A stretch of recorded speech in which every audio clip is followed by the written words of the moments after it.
I love this creator. Every single time she is speaking on somebody, she is speaking with great intention and care and respect. And she's done like several different analyses videos on me previously. They've always been really spot on. And again, like I just really respect her as a fellow Black woman, as a fellow woman in business. Like she's always just really spot on. This was the first time I watched a video, an analysis video that she's made about me, that I was like not really aligned. Not that she's a terrible person. That's not where I'm going with this.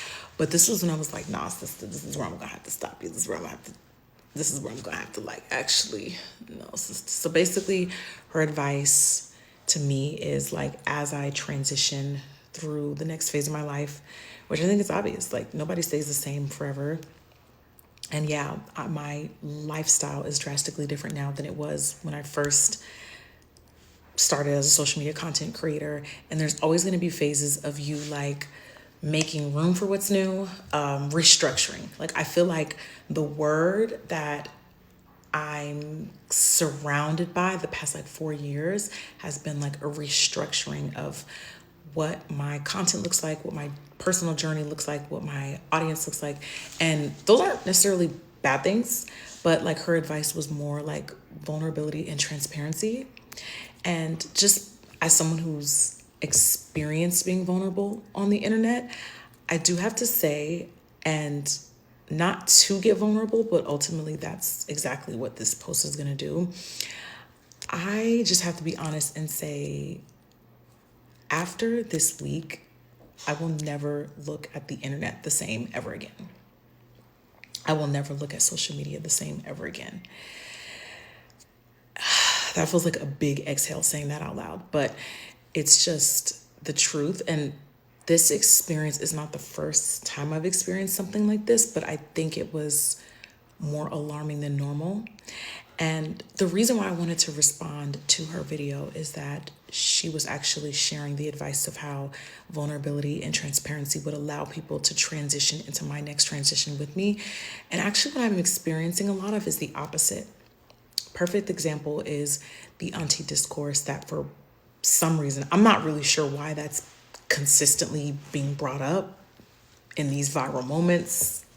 Like I first started telling people like 2 years ago, I don't really like being called auntie. I don't really like being called big sis. And I made several videos at length, which I don't owe, by the way. I do not owe, but I made videos talking about why I no longer resonated with those terms. And they were very personal stories to me. And they were one of the few times where I felt great sharing them. I don't regret sharing them. I needed to share them. But immediately, the moment I do something slightly less than perfect, even if it's not objectively wrong, if it's just something that people don't like, they've proven time and time and time again that they will weaponize any vulnerability that I share, any transparency that I share. That's not protecting Black women. That's doing the exact opposite. And if anything, what this app has showed me, by the way, I'm not talking about people who support me. This is independent of people who actually support me, because that behavior isn't what support looks like.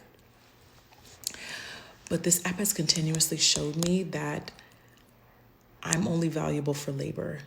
Protect Black women doesn't apply to me.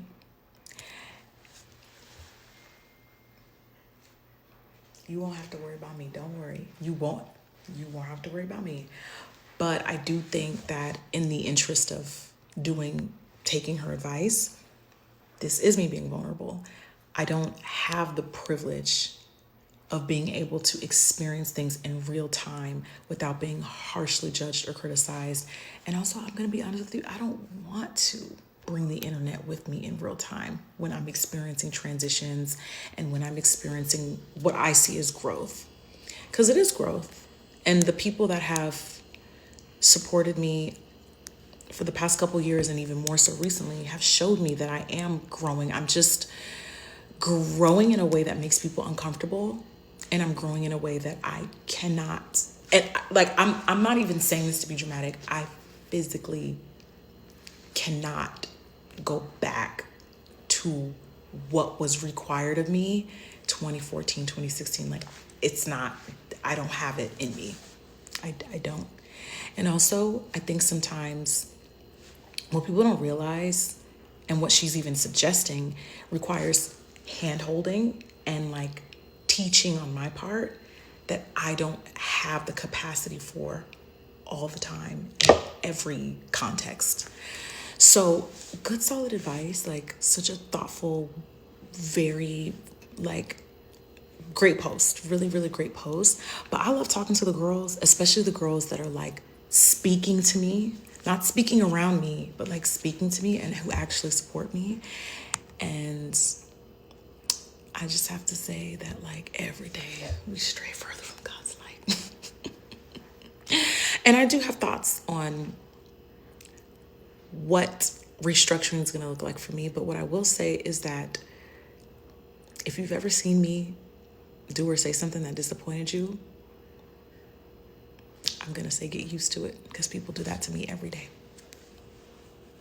So that's just a little preview of just a little. People die every day, B.